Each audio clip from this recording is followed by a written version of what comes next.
What is good, YouTube? What is good? Welcome into another show once again. I'm your host, Tavares Wilson. As you all know, I always get the last word. So, my co host will be joining me up shortly, hopefully. But until then, if you're not doing so already, go ahead and hit like, subscribe on our YouTube channel, hit that bell notification, be notified whenever we do go live, as well as the fact that you could check me out on most other platforms, not just Facebook and YouTube, but I'm also on TikTok, I'm also on Instagram, and I'm also on Twitter. So if you look me up, LastWord Productions, the handle, 9 to 10 times I'm there. So I want to get straight into it. We're going to talk about some of the things that have transpired in the NBA, and there was a bit of a situation, to say the least, that occurred. The Charlotte's Hornets game is when they faced off against the Detroit Pistons.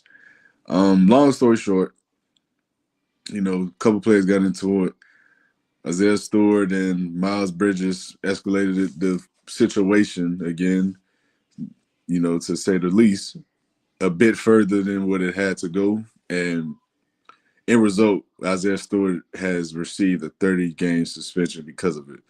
And he did come out publicly and state that essentially this is why he was brought to the team, to be that enforcer, to be the gritty, tough guy. So he's not going to sit around and watch things like that happen as long as he's there. So with all that being said, I want to say this. Isaiah Stewart is lucky, in my personal opinion, is only a 30-game suspension because he now has a history of this. This is a guy who's pretty much been labeled and tagged that title of aggressor and someone who is controversial, to say the least. So, in my personal opinion, a 30-game suspension is not that bad for him at all, if you're asking me.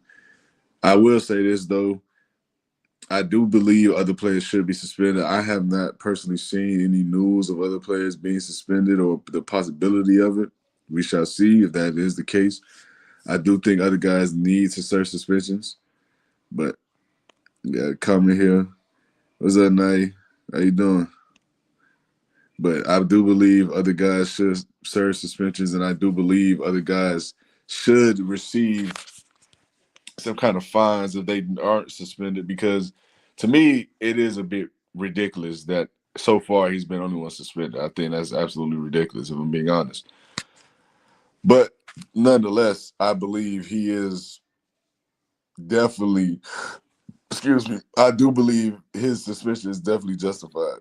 I don't think it's too harsh. I know on my TikTok some people were saying it was a bit too harsh, that guys have done other things that they deem as worse and they haven't received as many games. Again, we got to remember this is a guy with a history of this. This isn't a first, second time offense kind of thing. This is a guy who has built a reputation on being this straight edge, hardcore kind of brawler almost on his team. So I think it's warranted, me personally.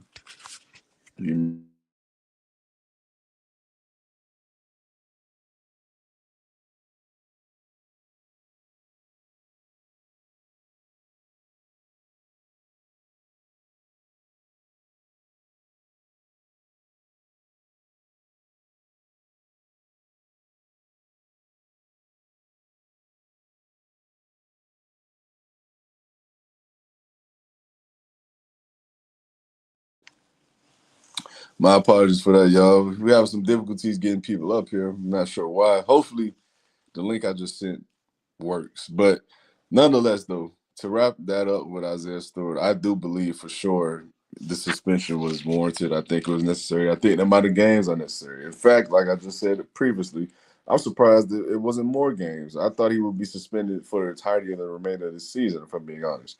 But that's not the case.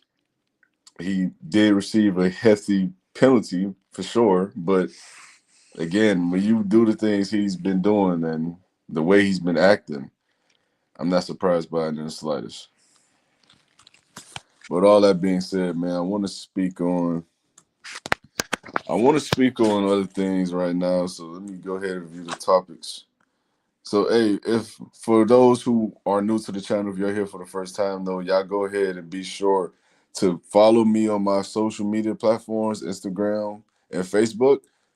you will get a chance to receive some last word apparel contest. If all you gotta do is follow and drop some likes, let me know you follow from the page or from the shout out.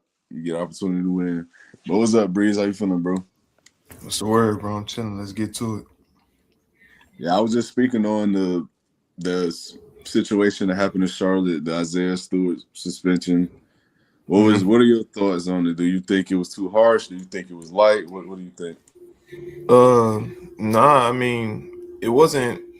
I'm not gonna say it wasn't.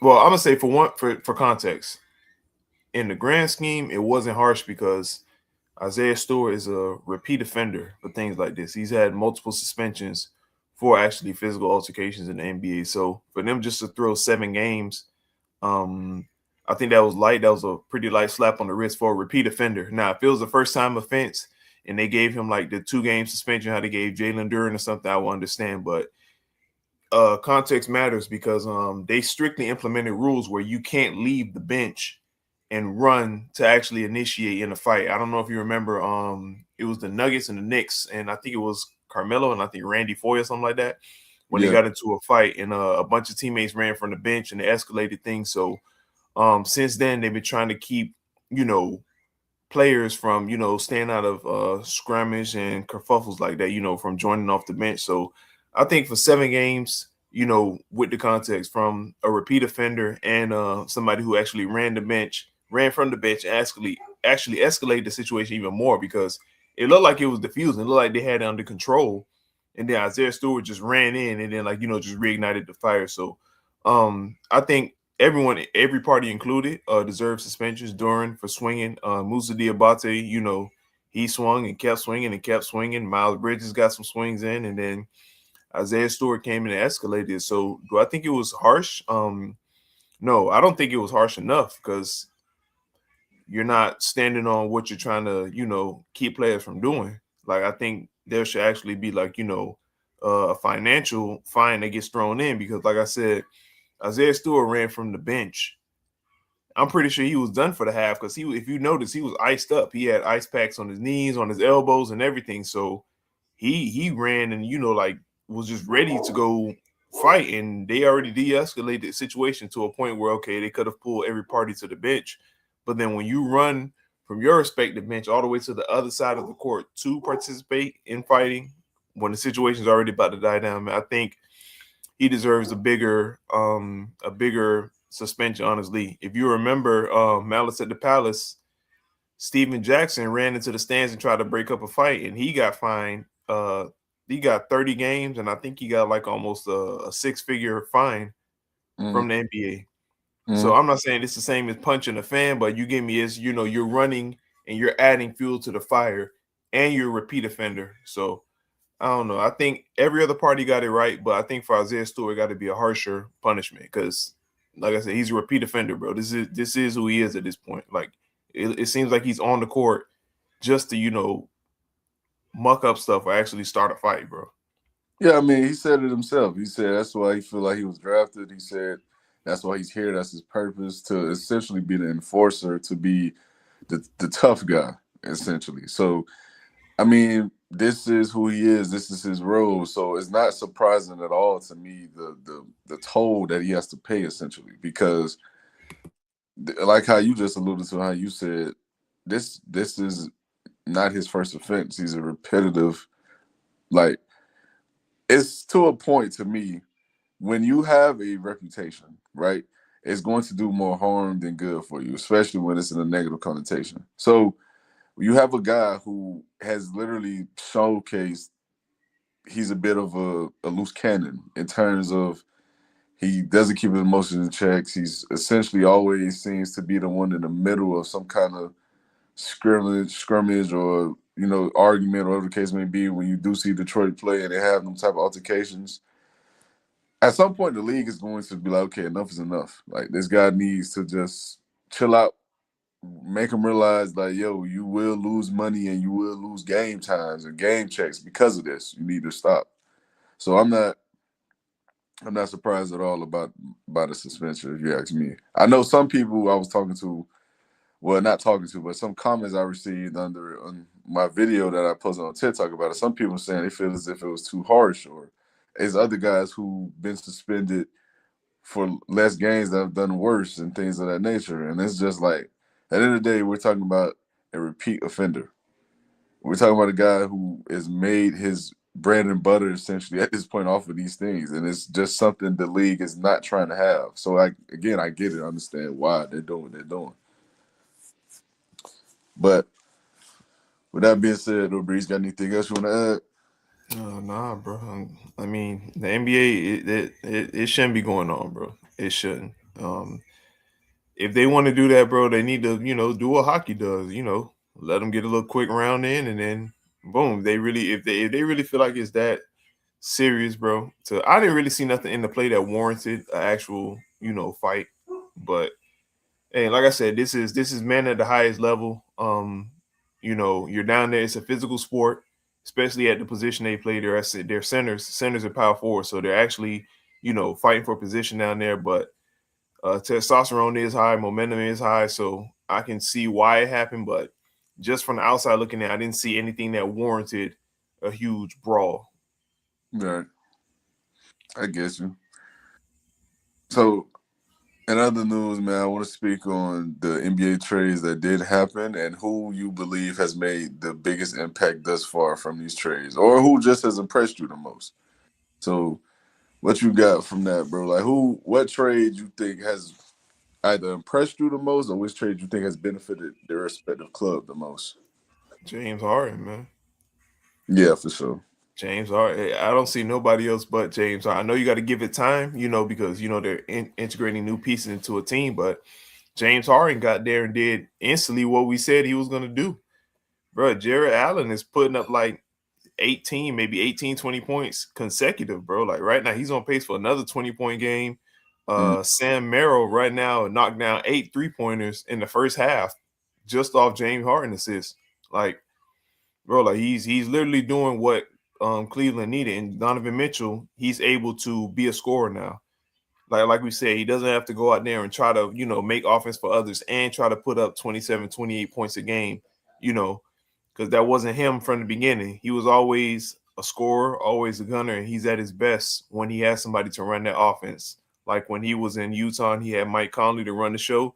They all made all-star games that year. Mike Conley, Rudy Gobert, Donovan Mitchell.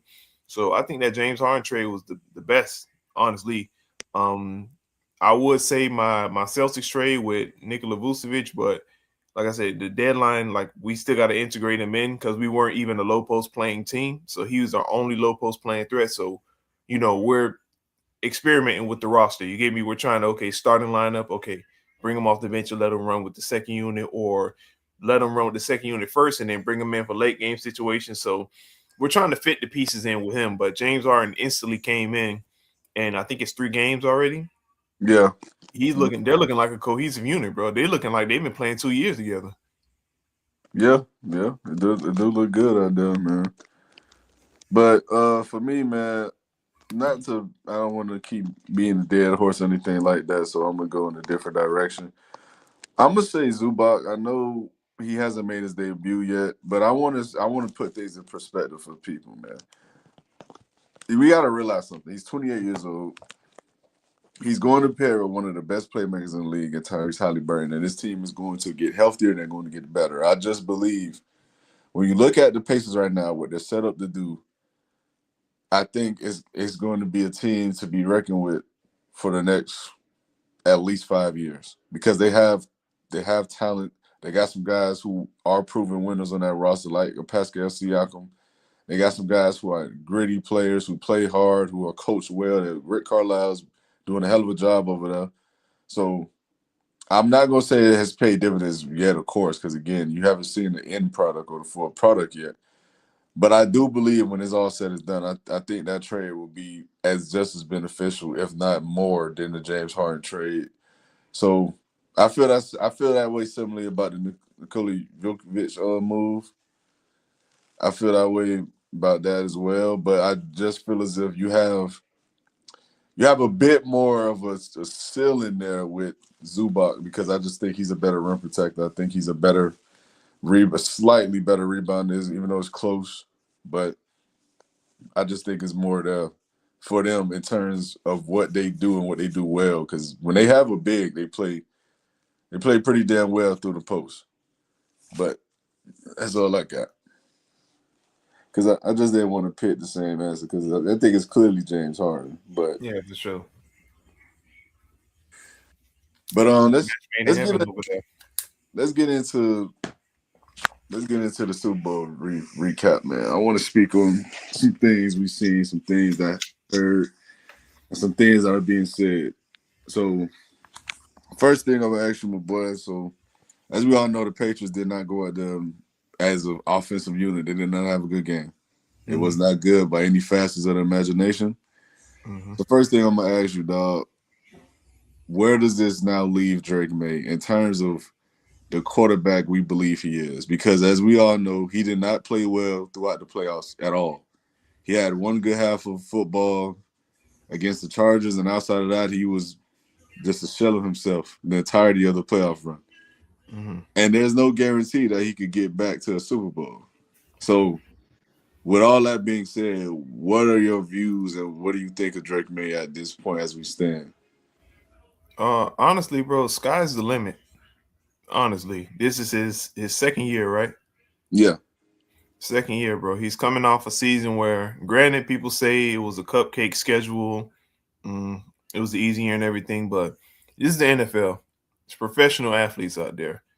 It's the best football players in the world. The best 54 on every team is coming to play every given Sunday. And he went out there and not only was he surgical in his passing, because I think he led the league in completion percentage, if I'm not mistaken. yeah, he did. Um, he was a very efficient runner, a damn good runner. We knew he had wheels, but Drake May was carving teams up with his legs. I And he think he was actually led also the league in quarterback rushing yards, I think. and he was damn good with his arm. Granted, like I said, people like to say it was a weak schedule, but to go out there to play against the top football players in the world and do what he did and beat and lose by a hair to an all-time great quarterback in Matthew Stafford for the MVP, it shows a lot, bro. The ceiling is nowhere near tapped for Drake May. Because, bro, honestly, there is times where he looked confused in certain coverages. If you throw exotic coverages at him, he does still look kind of lost out there. His processing can be better. Even though the line was terrible, there are plays when Drake May was rolling throughout the year, his processing could have get better. And that comes over time. Like, you can't rush that because there's a huge jump from college to the NFL. Coordinators, their jobs are to make it hard for you. So with Drake May being young and him not seeing everything that he's seeing now in the NFL before, it's growing pains. Now, did he actually have a damn good year before we actually saw sign of growing pain? Yeah, maybe his growing pain was the Super Bowl. But this doesn't discourage me in the slightest about Drake May because, with honestly, with everything he was working with, Will Campbell was supposed to be that shore up left tackle on that offensive line, and he, bro, that was the worst playoff stretch for a lineman I think we've ever seen, bro, ever. Like I don't remember anybody getting abused like that for a whole playoff run, bro. At the on the offensive line, bro. Like he was getting targeted and picked on. Granted, he's young as well. He was going against some elite pass rushers and talent, but you know how quarterback is, man. You are as good as your line. I know quarterbacks are gifted. They say they can, compensate for poor line play, but when you're revolving doors, man, there's nobody on planet Earth that can process in 0.02 seconds, bro. If you have no time to process, bro, it's nothing because the quarterback game is 75% mental. We've seen athletes that were freak athletes at quarterback position just can't get it down because they can't process right. So timing matters. The line being a cohesive unit matters, but I don't see anything that will make me think Drake May is going to fall off or he's going to lose his confidence. I like the way he handled the post game situation. You can see he was clearly emotional. It hurt because like you said, it's the Super Bowl is the biggest game of his life. He wasn't a quarterback that was like, you know what, it is what it is, whatever. Nah, I see this turning into fuel for him to get better because all he can do from this season is get better. I like the way Mike Grable said, next season we're back to square one. We're not going to hang our hats on this. We're back to square one. And I really think for a second year quarterback, have we ever seen a second year quarterback, have such a damn good season like Drake May has, like MVP type? Have you? I can't recall, bro. I mean,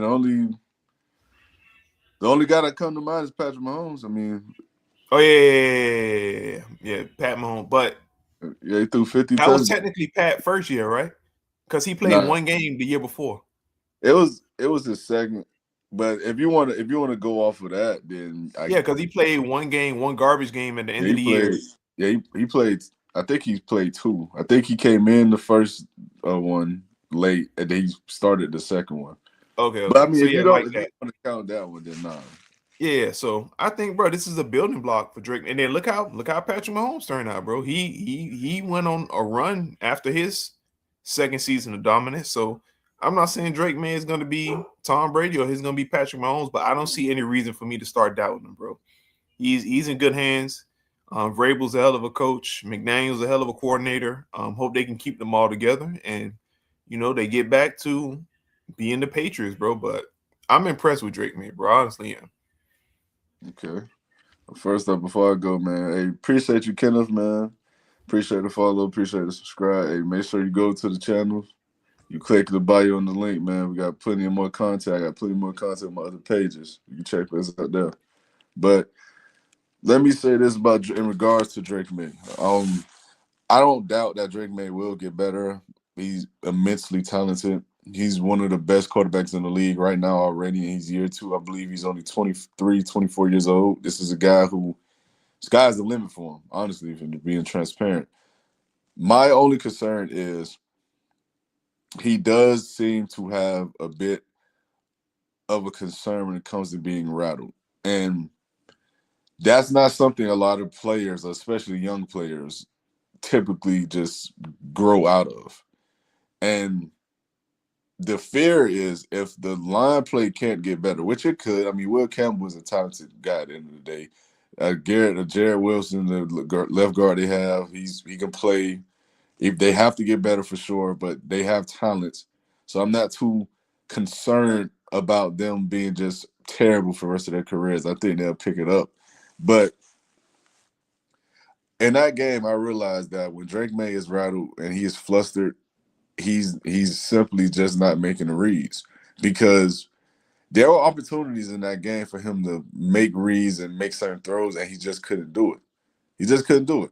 And for me, that shows a lot about the quarterback you have in terms of their mental toughness and their mental capacity.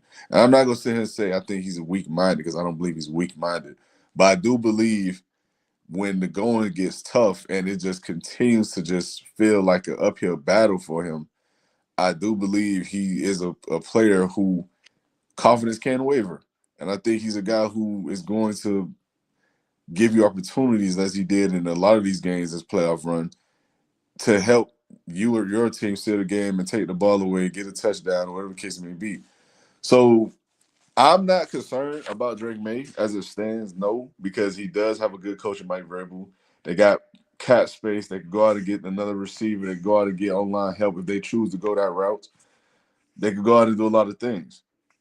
My only thing is I got to see it from him from a mental standpoint that he's going to take that next step in order to become the best version of himself. And I think that's what makes it scary as a Dolphin fan because I don't think we've seen the best version of Drake May. I think he's still scratching the surface.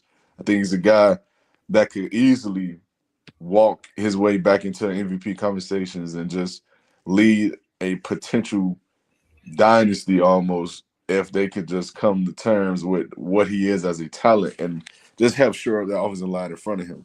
But all of that is, he's hearsay. So we'll see if it does come to fruition and come true. But as far as Drake May goes, in terms of the quarterbacks and rankings and things of that nature, I'm not too moved off of where I had him originally. I still think he's in that top eight, top 10 range. I still think he's there. I mean, I can, if you got him 10, 8 through 12, I mean, that's cool too. But he's in that range. So I'm not mad at it at all. I don't think he gets knocked for that either, if I'm being honest.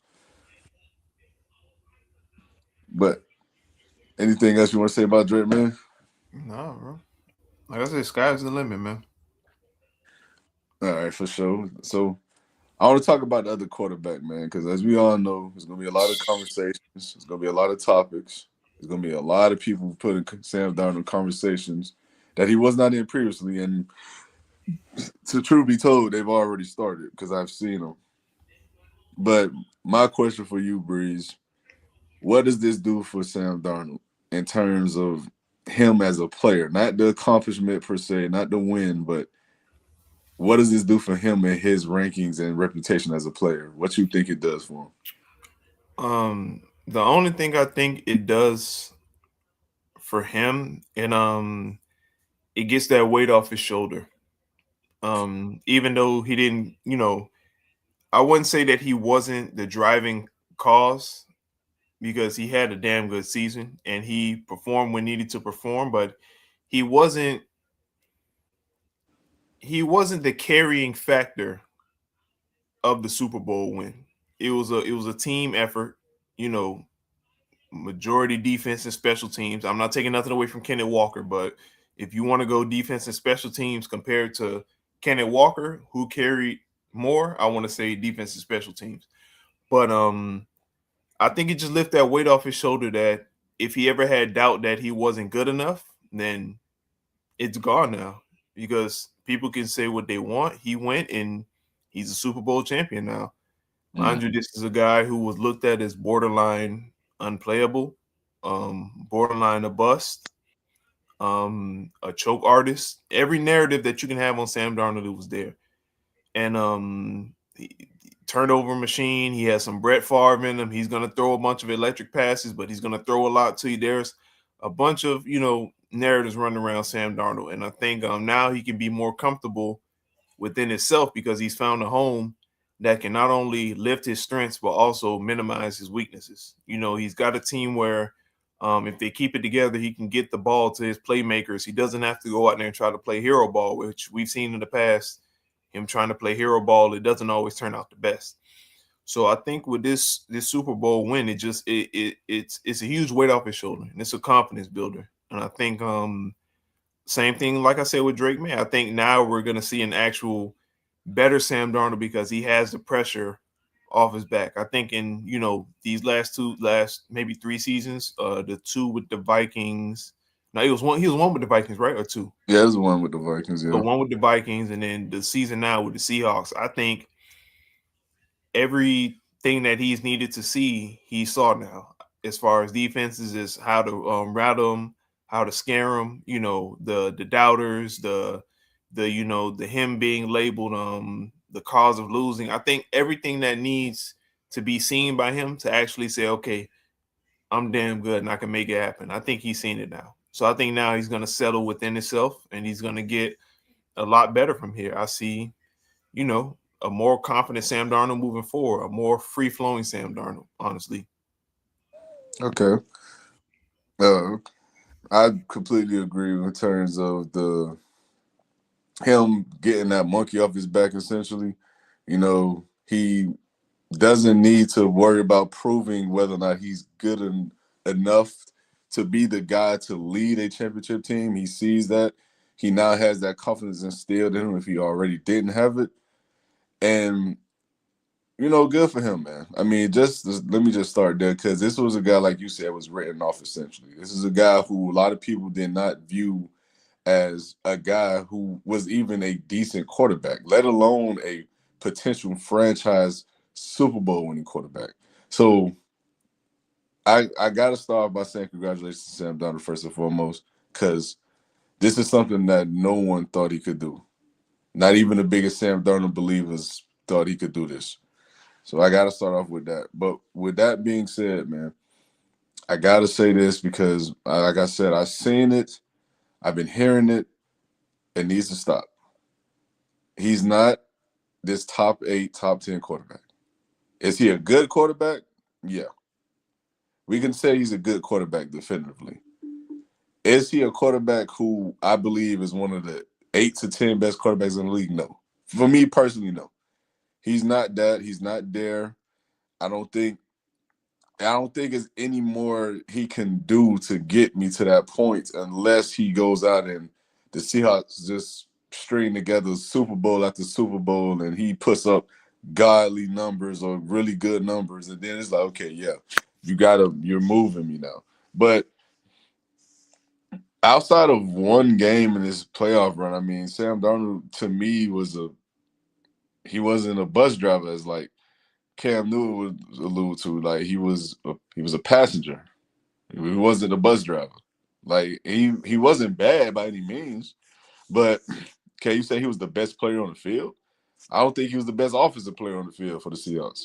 So it's hard to say when you have. It's similar to me, like I said before. I said this even before, Breeze. It's for me. It's like the Jalen Hurts situation all over again, where everyone tried to push Jalen Hurts into these top 5 conversations, saying he was this, he was that, he better than Herbert, all this other stuff.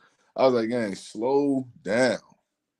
Like, is he a good quarterback? Yes, but top 5, top 8, top 10, like how we talking about Sam Darnold? No, no, we don't need to propel guys into categories that we know they're not in and we did not have them in before one game. It just doesn't make sense to me, in my personal opinion. I don't think he's there. I think he has talent. I think he's good. I think he could play. But is he a top 8 to 10 quarterback to me? Nah, I'm not there yet, bro. I'm just not there. Yeah, man. I saw I think I sent it to the chat. You saw Aqib Talib saying since he won the Super Bowl, he's the best quarterback in that draft class. And I'm like, Exactly. and And I'm like, bro, the draft class with Lamar, Josh, Baker, Baker, yeah, and I'm like, bro, we got to pump the brakes because, like you said, outside of one playoff game against the Rams, a team that he's played over and over and over and over and over and over and over again, what has Sam Darnold done this playoff run? The best thing, Skip Bayless said it best. The best thing he did is what he didn't do, and that's turn the ball over. exactly, yeah. Because he didn't have a single turnover in the entire playoffs, which is That's good. amazing. That's amazing. Don't get it Yes, wrong. That's amazing. But come on, bro. If that's your highlight of your postseason run, bro, that's pretty lackluster, honestly.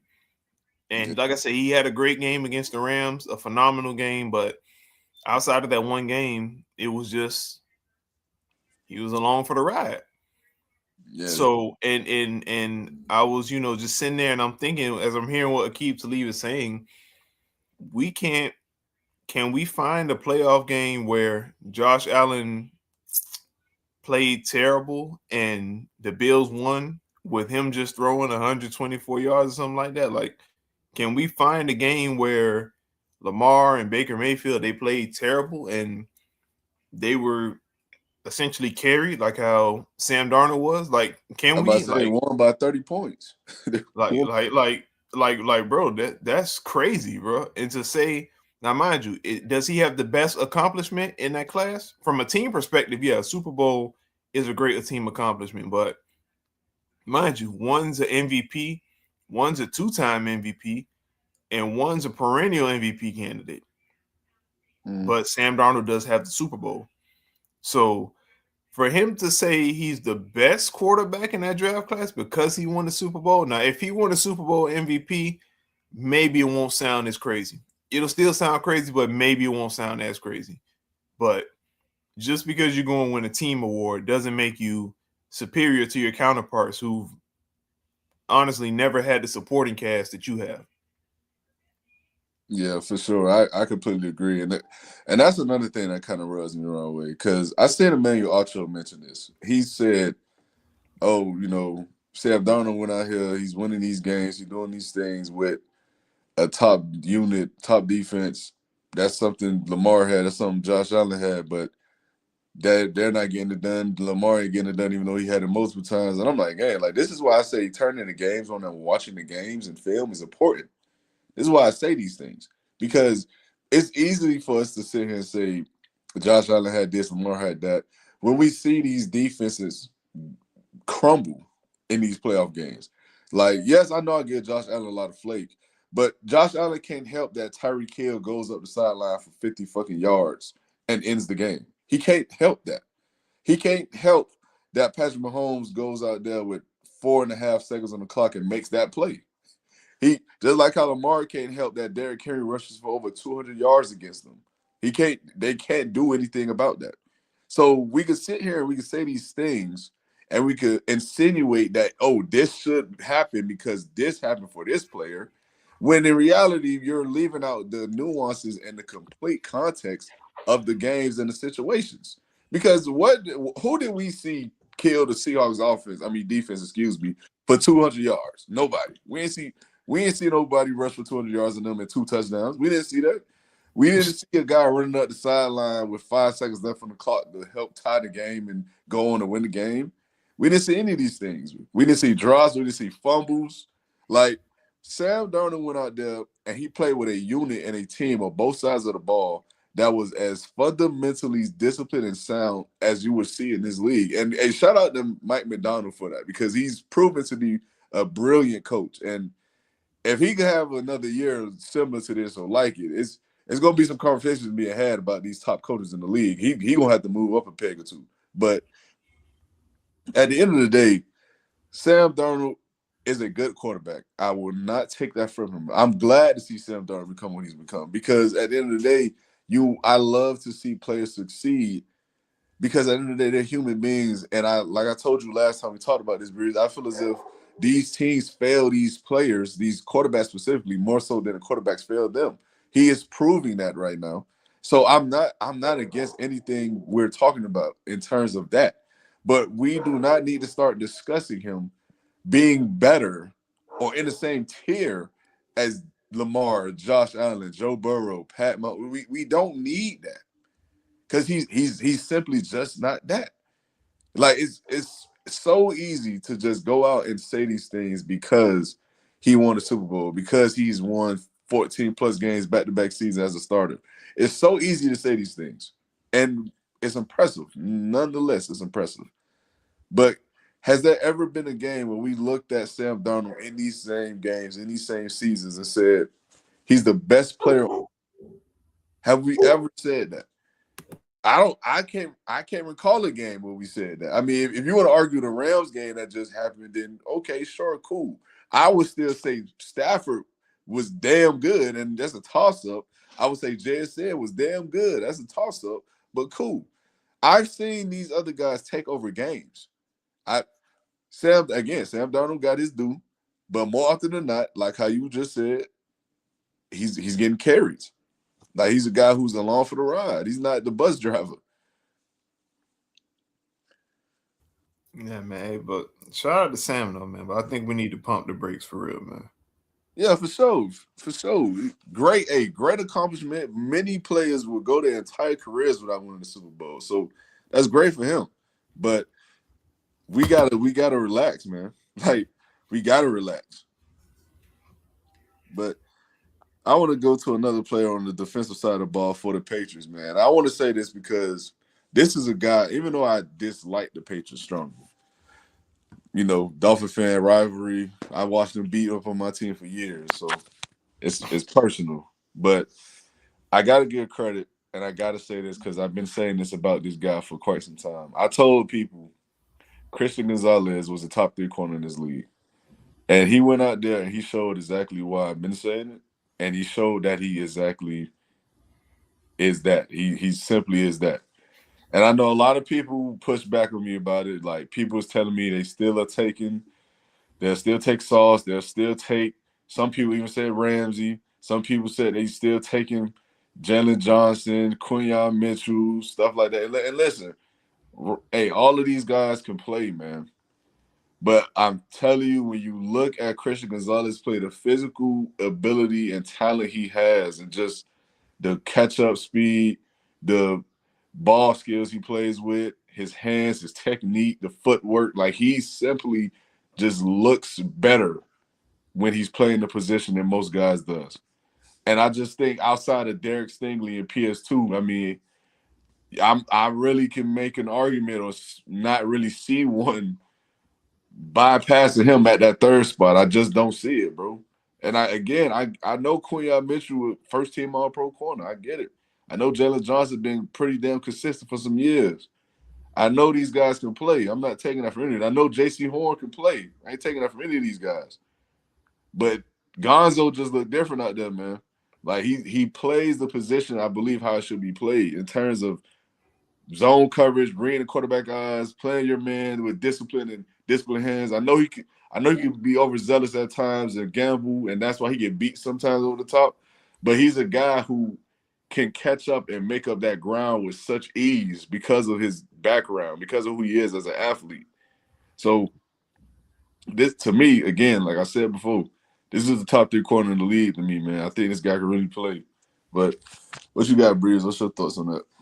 Um, I agree, man. I think he's consistently holding his own out there, man. He's doing his thing. The only thing that scares me with him is the injuries. They're starting to come with a little more regularity, like the more the ticky tack injuries. But the cornerback is a physically demanding position, arguably the most physically demanding on the field, honestly, because you're running backwards, trying to prevent someone from doing. You have no idea what they're going to do. And actually the catch up speed, the twitching and turning, the dropping a hip, everything is just such a difficult position to play. And I think that position in football, I think that's the position where we don't see dominance sustained for a long period of time. Like, I don't know if you remember, of course you remember, but you remember when Josh Norman was at his best, right? Yeah, for sure. Like, bro, how quick did that come and go? I mean, he had that one season with the back then Redskins and now Commanders, but when he got there, that one season he was good. After that, it was just downhill. Like, bro, it just it's a tough position to sustain greatness on, man. And I would say a lot of times people that sustain greatness in that position are the ones who you don't target. Like, I think, like, if you look at people like Prime, for example, people just weren't throwing him the ball. Like, they just weren't going to throw the ball on his side of the field. So that's physically less demanding than somebody who gets consistently targeted. You get me? Like, Mhm. I just think Gonzalez, he went out there and showed that, he's a bad boy, man. He's not to be fucked with, not to be taken slightly. So as far as ranking, man, um I definitely got him in that top five. You know, I'm a little biased, man. We just got Sauce Gardner, man. I ain't saying Sauce is better, man, but for what I've seen from Sauce Gardner, they're starting not to throw his way as much as well. If you really, like, watch the film and look, like, I can actually count the times on my hand where, like, okay, Sauce got beat this play, Sauce got cooked this play. Like, the highlight of last year was that 2-point play against Atlanta when Drake London he tripped over Drake London's cleat, and I think it was against the Cowboys, George Pickens. Yeah, George Pickens took him up top. Yeah, But outside of that, like, he's been a damn good corner, mind you. He does get overzealous. He is handsy. Um, there has been a running narrative with him that he holds a lot, but it ain't holding if he don't get called. So, but yeah, man, like I said, man, Gonzalez, I really got to sit back, bro, because it's a preference when it comes to that top three. I think unanimously we got Pat Surtain in there. Unanimously, I think anybody who watches football got him up there. yeah, Um, he's the best in the business. I mean, I think last season you can make an argument for Derek Stingley, but yeah, but PS2, but he got hurt though. Pat Surtain was hurt. yeah, he did. That's why I said last season you can make an argument for Derek Stingley being the best in terms of just when they're on the field. Like, And then, if you wanna go, you can look at Stingley, J.C. Horn. Fundamentally sound. He's a bigger corner, but fundamentally, bro, he's yeah, arguably one of the best corners, bro. JC one of the ones. The only thing with JC is I think he lacks eye discipline. I think he gambles a lot because he is a physical specimen. He's a guy who He's like is 6'2", right? he's a big dude, like six Yeah. two, about 220, 225, running a 4.4. Like this is a guy who trusts his physical abilities. And as he should. He's a good damn corner. He's talented.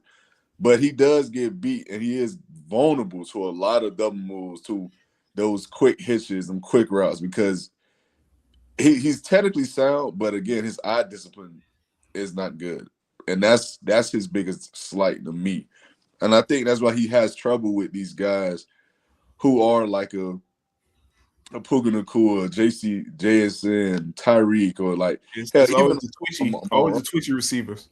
Yeah, he struggles with these guys, and when he meets another physical specimen, like I was just saying with Puka, it's just who wants it more, and it's gonna be a long day lining up against 12. So I mean, it's Not gonna lie, bro. If you look at it, I say the last cornerback that was elite that we saw that was kind of similar in frame to him was Jalen Ramsey. And yeah, if you look at it, who gave Jalen Ramsey the most problems? AB. Always the smaller, twitchy receivers, bro. yeah, Always. You yeah. put It's all Ramsey on. You put Ramsey on Julio, one of these bigger receivers. Oh, he good. He can handle. He can do his thing. But you give him one of those smaller, twitchy receivers like a AB, like a JSN, like a Cooper Cup, bro. He gonna have hell, bro. And I think that's just because stature wise, it's and when you're that physically, imposing on a smaller receiver, it's so much harder to cover them, bro. It's so much harder. yeah, it is. You know, their center of gravity lower. They're quicker naturally. So yeah, I mean, yeah, it is. It's tough. It is tough. No That's cap, why I think Revis was the best, man. Revis was like what 5'9", 5'10". man. Niggas looked at me crazy when I said Rivers was the best to ever do it. They looked at me crazy. I mean, yeah, Prime got the accolades and everything, but man, that '09 season, bro. Man, listen, I'm gonna clip this because I said this before. I'm gonna say it again because listen, I firmly believe Darrell Reeves is the best corner to ever play this game. I understand Deion Sanders. I get the love. I get the infatuation. I get it. Deion was great wherever he went. He played for multiple teams, and he was that for multiple teams. I would never discount that. But again, when you're talking about a guy who could go out for a 3 year stretch before he tore his ACL, we're talking about a guy who could go out and literally erase number one options consecutive games. We're not talking about guys running the mill number ones. We're talking about the greatest to ever do it. We're talking about Randy Moss, Calvin Johnson, T.O. We talking about Steve Smith. Like these are top 10 Reggie all Wayne. time. And he went out there and made these guys look like they didn't even belong on the fields. I'm just like, again, no disrespect to Deion, man. No disrespect to any of these other great corners all time. Whether we talking about Aeneas Williams, whether we talking about Charles Woodson, Don Hughes, whoever. Darrell Reeves is the best corner this game has ever seen, and I would stand on that proudly. I truly believe that. I'm with you, bro. I'm with you. Trust me. I'm with you 100%, dog. Yeah, but let's move off into the end of the game, man. So I want to speak on Kenneth Walker getting Super Bowl MVP. I'm gonna just cut straight to it, bro. Do you think it was the right decision to give it to him? No. Who you felt like should get it? Jason Myers? Yeah, hell yeah, man. But I said the same thing, bro. Niggas told me I was tripping because Kenneth Walker carried the offense and he got them down the field. I'm like, nah, he ain't put points on the board, bro. Like, Yeah, like points on the like board. think about it. Like if Jason Myers, like we can say this. If Kenneth Walker wasn't playing, there's still a possibility that they can get up the field. If Jason Myers wasn't playing, who's putting those points? He accounted for almost half of their points, if I'm not mistaken. Like, bro, he went out there and set a Super Bowl record for most field goals. Like, he did it in every aspect, bro. Like, he extra points, money, field goals, money. Like, Yeah. let's say if Kenneth Walker, like I said, let's say if Kenneth Walker didn't play, and it just came down to a field goal game.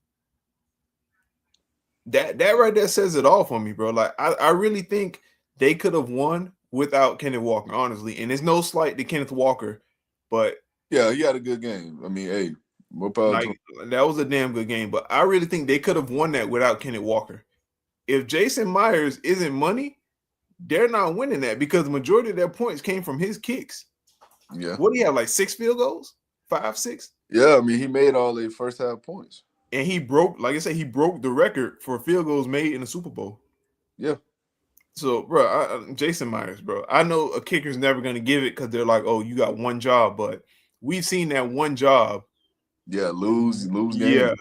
Yeah. So Jason He, Myers, bro. yeah, he for sure deserves it in my opinion. And I know it's not the beauty pageant, selection. I know it's not the Miss America selection, but if you're talking about the MVP, the most valuable player in one specific game, it has to be Jason Myers because again, he put up their all of their first half numbers. I mean, his points.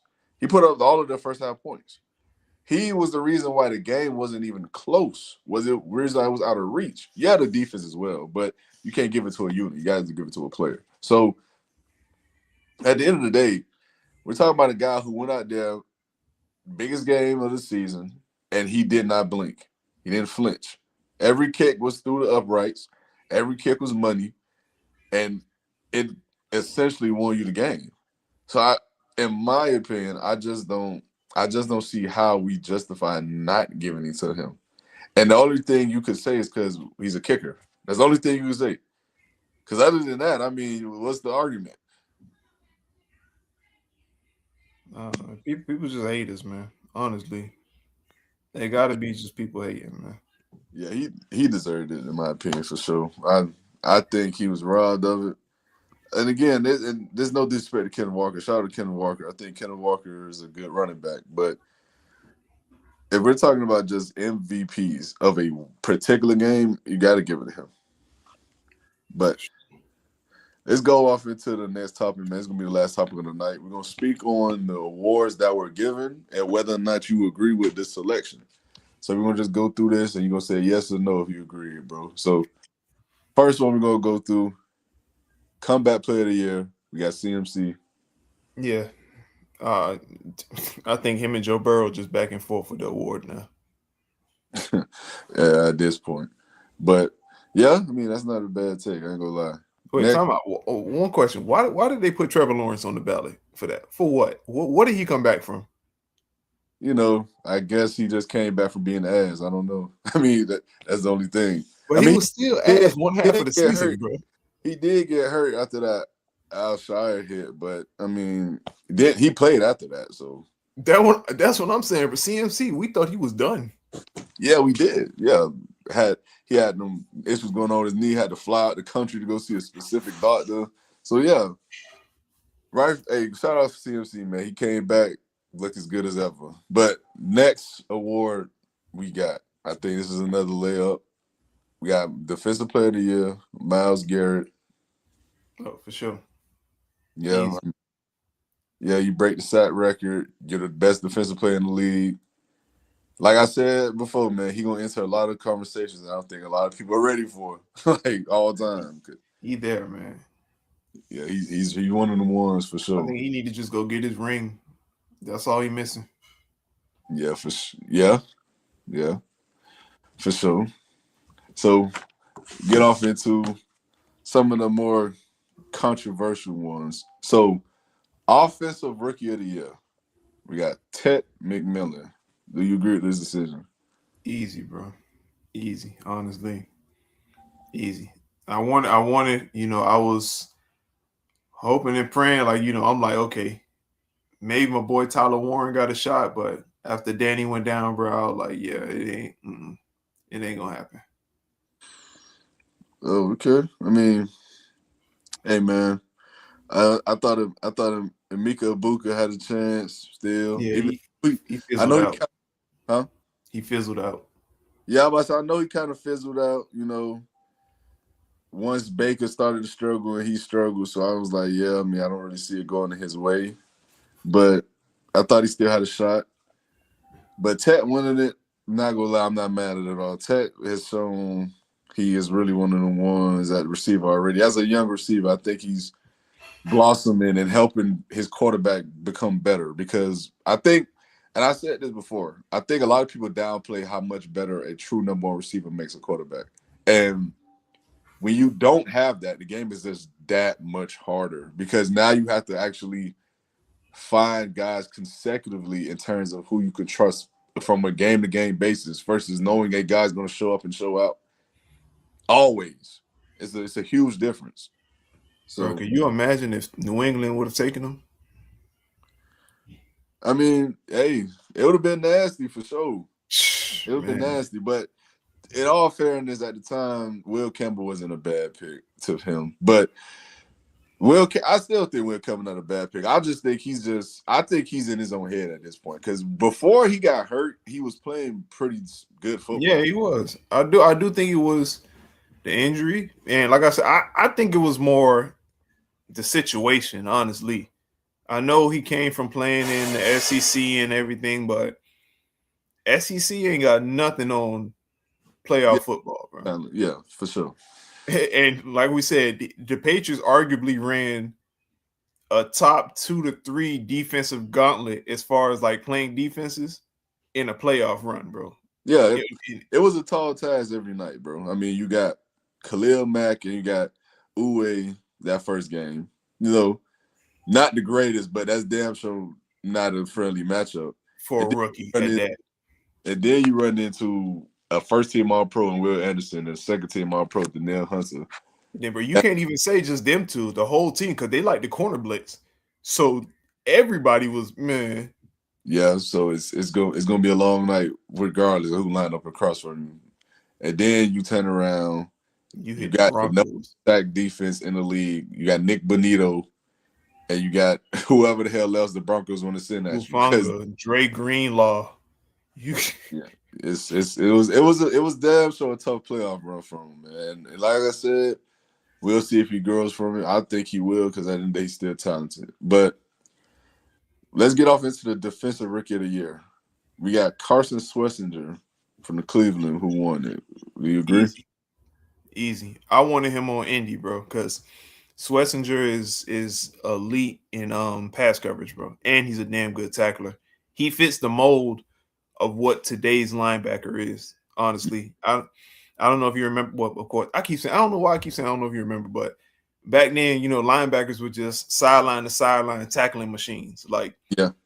I think that's why I think players that actually transcend the position are actually would actually go back in other eras and succeed. Like a Fred Warner would be a damn good linebacker in Ray Lewis's time because he can actually, cover. He can, and that's why honestly, the best linebacker I've ever seen with my own eyes as a complete linebacker is Luke Kuechly, bro.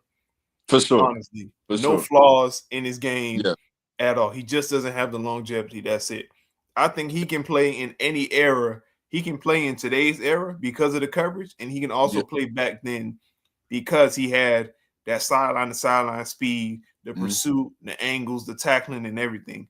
I'm not saying Ray Lewis isn't Ray Lewis, but he probably will get cooked in coverage in this day and age, bro. Honestly, Yeah, he's not he wasn't terrible in coverage. He wasn't a liability out there, but he wasn't that's not what he made his bread and butter. We all knew that wasn't. But and plus the tight ends evolved, bro. Like yeah, they have. They're a lot better athletes now. And I know, Shannon Sharp was a unicorn back then, and I know guys like Antonio Gates was around, but it's a listen, bunch of Shannon Sharps now. that's and it's you got that on every other team now. I mean, regular tight ends are Shannon Sharp these days, and that's not a knock against Shannon Sharp, but It's it's just just the damn. truth. Trey McBride would have probably hung 200 on that boy, man. Yeah, it'll be nasty. I ain't gonna lie, but as far as the linebacker play goes, just to stray away from the topic real quick, because I agree, Carson Swessinger deserved it. The best linebacker I've seen in my own two eyes is not cool. Luke Kuechly. To me, it's Patrick Willis. The things Patrick Willis could do on the football field, man, was unheard of. For a guy his size and to move at that speed and have that agility and that power, it was just something special, man. Like it was really just, and that's why you hate to see these careers cut short, man, because you feel like you get robbed of the opportunity of witnessing one of the players who could have possibly went down as the greatest to ever do it. And that's why it was so painful to see certain players walk away from the game so early, man. Like Luke Kuechly, like Andrew Luck, like my boy Calvin Johnson. Like it's just painful to see it sometimes, man. Like as a football fan, it really does be like, damn. We was robbed of something special. But let's move off into the next topics. We're gonna get a little controversial with these. But hey, before we do move on though, I want to say because James Pierce Jr. was a finalist in this too. We gotta say this before we leave. Gang, listen to me. If you're tuning in, if you one of the people who tune into the show, if you watch the show, listen to me well, man. Don't ever in y'all life throw away y'all golden ticket for anyone. Don't be out here doing anything out of just emotions and stupidity. Live your life, move on if people do not want you in their life anymore, and just go about your day. The fact that James Pierce Jr. is potentially facing at the bare minimum 5 years of prison time after he just came off of a damn good season as a rookie, the fact that he's facing that and his career is potentially over is crazy as hell to me. Cause it's like, at what cost, bro? This girl left you. She broke up with you. You haven't had contact in months. And reports say you've been stalking her. You've been harassing her. You've been doing all these other weird things and just unspeakable things. Who knows what else has happened, truly? And it's for what? Now you lost your career. You lost the dream you worked your entire life for. It just dumbfounds me how stupid some people could be. It is, man. It's crazy, bro. Overall, crazy situation, man. Hoping the best for Rakia Jackson. She plays for the Sparks. Yeah. Hate to Oh, see things that's like that happen. I'm hoping it is like that's a traumatizing situation to be in. You for know, sure. you're never the same after things like that. Once you feel like you've been stalked, the after effects are always there. Once you've been stalked, you feel like okay, you're always gonna feel Oh, like somebody's watching you. yeah. Um, he chased her with a car, like bro, like it's ridiculous, man. And she's already a celebrity, so think about it. Maybe her social anxiety isn't the best. So just imagine that constant feeling like is somebody watching me? Is somebody watching me because he sent them to watch me? Is she could be in traffic in a car and she sees a car taking the same route as her? Is this guy sending somebody to trail me? Like it's a terrible thing, man. I'm Yeah. hoping the best for both parties. I'm hoping he learns from this situation. Football is another thing. It can wait. I think bro got serious problems that he needs to address. Yeah, for sure. Fuck football at the moment. I think he needs a lot of self reflection. He needs to look in the mirror and figure out his problem. Mm. And I'm hoping she can continue on with her life and her career and be healthy, man. Because it's terrible on both parties, man. Yeah, for sure. For Kia Jackson, I do wish her nothing but the best in terms of her mental capacity and health because I know that can be something troubling that is going to take time to heal from and to just overall just move on from. But as far as James Pierce Jr. go, man, I mean, this you got to have a conversation with God. And I'm not trying to get religious or anything like that, but you have to have a serious sit down with yourself and just simply just figure out what inner demons you're fighting, bro. Because it just makes no sense at all to risk everything for a situation that just simply is not going to happen and has not happened in months, years. It like how you just said, it got to be something wrong mentally. It it's not normal to operate and do the things you did. There has to be something wrong upstairs. So hopefully he can receive the help. Hopefully this isn't something that ruins his life. And I'm afraid to say that it looks like it could be going that route. But I just wish the best for both parties, man. I really do because it's unfortunate and I hate to see it honestly. But I want to move off into the rest of the awards. And we're gonna talk about now. These gonna be a bit more controversials because I know some people felt some ways about these award selections. So before we get into the MVP, let's talk about the Coach of the Year award with Mike Vrabel. And I wish Mike was here because I knew Mike would have disagreed with the selection. But what you think about Mike Vrabel winning the Coach of the Year award, bro? I agree with it, bro. Like, I mean, I understand the Kyle Shanahan situation because I think no one's dealt with more adversity than he has from a team perspective, bro. Like his starting quarterback, then to a backup, then back to his starter. His franchise running back and Christian McCaffrey, status up in the air. You're on eggshells with his status because he has chronic hamstring injuries, which means he can wake up one morning and get out of bed and have a hamstring flare up. Trent Williams, George Kittle banged up, um, fucking Fred Warner.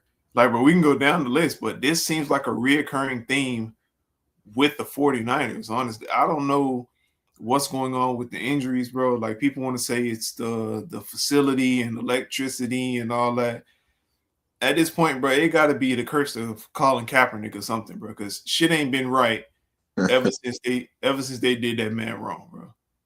I think until they fix that, this shit gonna continue to happen, bro, because it's just some freak stuff that goes on, bro. Like Dre Greenlaw tore his Achilles running onto the field. He didn't play a snap of football yet. He tore his Achilles running onto the field. Everyone there, bro, gets lower extremity injuries. It's Purdy with the toe. It's CMC with the hamstrings. It's Trent Williams ankle and Bosa. Like, bro, like I don't. They're cursed, bro. I don't believe in superstition and stuff like that, bro. But they're cursed, bro. They're literally cursed. It makes no sense, bro. It really makes no sense. And then look at people who leave there. Jake Moody went to the Commanders, and he fixed his career. Remember, he was flaring out with the Niners, bro. I don't know what's going on. But I say all that to say, with everything going on, I can understand why Kyle Shanahan deserved to win Coach of the Year. But if anybody should have won it outside of him, it would have been Vrabel for me. So I'm not mad at either one of them winning, but I can understand why Vrabel took that, bro. Honestly, because for what it's worth, the Patriots, they did plug in a lot of pieces in the offseason to get everything together. And they went from 4 wins last year to Super Bowl this year. Not even, you can't count the Super Bowl because, the voting already started at the end of the season. But the Niners last year, they were a playoff team, right? Yeah. So even though they got back to where they were, they're still a playoff team, no. But they wasn't the Patriots. They were borderline. Yeah. So they were, they didn't actually have like a huge redemption story. I think the morale of the team was built because of the injuries, but the Patriots were like 4 wins, bro. And then Patriots won 4 games last season. Yeah, like I understand when you deep dive into context, but the voters aren't going to deep dive into the context of everything. So at face value, all you see is Niners borderline playoff team. Okay, they're a playoff team this year. Patriots 4 wins. Now they're arguably best team in the AFC. Like, bro, like I can see it from there. But when you deep dive into it, I'm not mad at either one of them winning. Okay. For me personally, I think this was the right choice, and I get arguments for Kyle Shanahan based on the situations. I get the arguments for Mike McDonald. Came in, turned around the franchise of the Seahawks, who haven't been nearly the same since Pete Carroll left, since Russell Wilson left. It hasn't been the same. And I could have seen arguments for even someone like Liam Cohen for the Jaguars. Like, this is a team that's always been bad, and you somehow win your division, you go to the playoffs, you get something out of Trevor Lawrence, who by all means has not been good at this in his career outside of this season. So I can see the arguments for all those guys, but the separator for me is the fact that Mike Vrabel came in and adopted a team that essentially had no direction. They had no real path. They had no real answers almost. He comes in, he brings in guys that fits his system, and it's successful day one. I mean, yeah, I know they slipped up against the Raiders to start the season, but after that, it just hit the ground running. I mean, new system, new regime, new faces, didn't matter. Super Bowl, didn't matter. AFC East champions, didn't matter. Number 2 seed, like it just is impressive from that perspective because you're also doing it without a true number one receiver. You're doing it with a young offensive line. You're doing it with a defense that has, I believe it was 7 new starters. So this is a team that had a lot of moving pieces and a lot of new things they had to implement, and they still got to a point where they were a top 3 to 5 team in the league. And that's just eerily impressive. Like you can't knock that. So maybe some coaches you can make arguments for being deserving just as much, but we just look at it from the perspective of who came in this season as a coach that had the most impact on their team. It has to be Mike Vrabel, in my personal opinion. For sure. So I let's wasn't mad move. at either one, man. Yeah, for sure. You can make arguments for either one, but let's move off into the last award. This was the most controversial.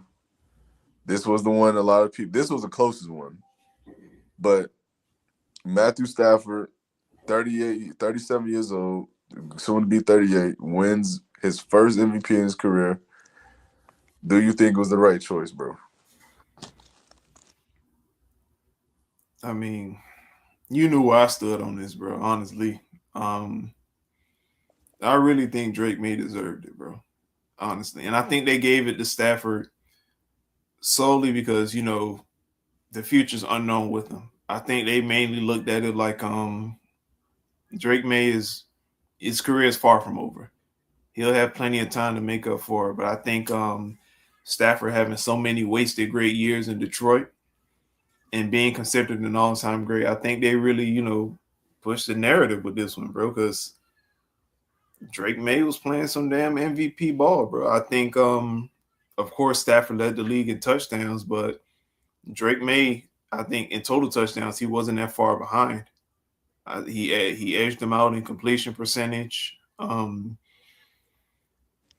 like I always said, bro, the Rams as a cohesive unit, bro, they're better than the Patriots, bro. I think in every aspect, honestly, I think they top the Patriots in every aspect. I do think Stafford had the better team. And like the things we said before, coming into the season, rookie O line, you putting your faith in a rookie tackle. Ramondre Stevenson, shout out to him reviving his career, but he was having moments where people saying they think he's done because he was just allergic to holding on to the ball. Stephon Diggs was an unknown. Hunter Henry and Austin Hooper, how much they got left in the tank, you know. And then you look at LA, we knew Puka, we knew Matt Stafford once he gets a target that he likes, it's the connection is instant. There was that Megatron and Stafford connection. Then there's that Cooper Cup and Stafford connection. And then it was the Puka and the Stafford connection. Then Puka was out and down for a little bit. Then he picked it up with Devontae. Like, bro, he just I don't know, man. I'm not mad. Like I said, I'm not mad at Stafford because Stafford played a damn good season, but I do think Drake deserved it, bro. Honestly, in my opinion, bro. Okay. Well, for me, man, I think Stafford deserves it the most. And it's not to say I don't think Drake May wasn't deserving of winning the award, because he for sure did. But the thing is, the separator for me is the touchdowns and the yards, we can argue easily. But when you look at the consistency in terms of what Stafford was doing, what he was doing with a team with the Rams who were missing a lot of pieces throughout this season. I mean, there was one point where Kyron Williams was playing with a banged up ankle. You had Puka Nacua out. You had Devontae Adams out for a period of time with a hamstring injury. And you had an offensive line that is a solid unit, but is it one of the best in the league in terms of like a top 5, top 8 unit? I don't think it's that. I think it's average. I think it's okay. But I do agree though. I think the coaching is close as well. I think McVay is. I think I told you already. I think McVay gonna go down as one of the best to ever do it. But I think McVay is that damn good. But I also believe the Rams defense is nowhere near as good as the Patriots defense. From a talent perspective, from a scheme perspective, they're just not as good. I mean, so Stafford had to go out there and pretty much put up numbers every game because you're not getting a stop with this defense. I mean, not consecutive, consistently stops. So and then you turn around, you look at the fact that he set an NFL record with the most consecutive games with 2+ touchdowns. He became the oldest quarterback. I believe he became the oldest quarterback to have 45+ touchdowns in the season, I believe. And we're also talking about a guy who, once the lights got their brightest, he played well more often than not. And again, man, Drake May led the league in percentage completion. I know he went out there, he played some damn good football. There's no denying that. But when you look at it from the perspective of who you play and what you do when you play them, I mean, I don't know, man. It just, to me, that's what separates these two. Because you can look at both numbers and make an argument for a case for both. But when it comes down to playing these better teams and how you perform against these better teams, I think that's what gave Stafford that small edge. And I do think the narrative of Stafford is helpful. And I said this when he first had it.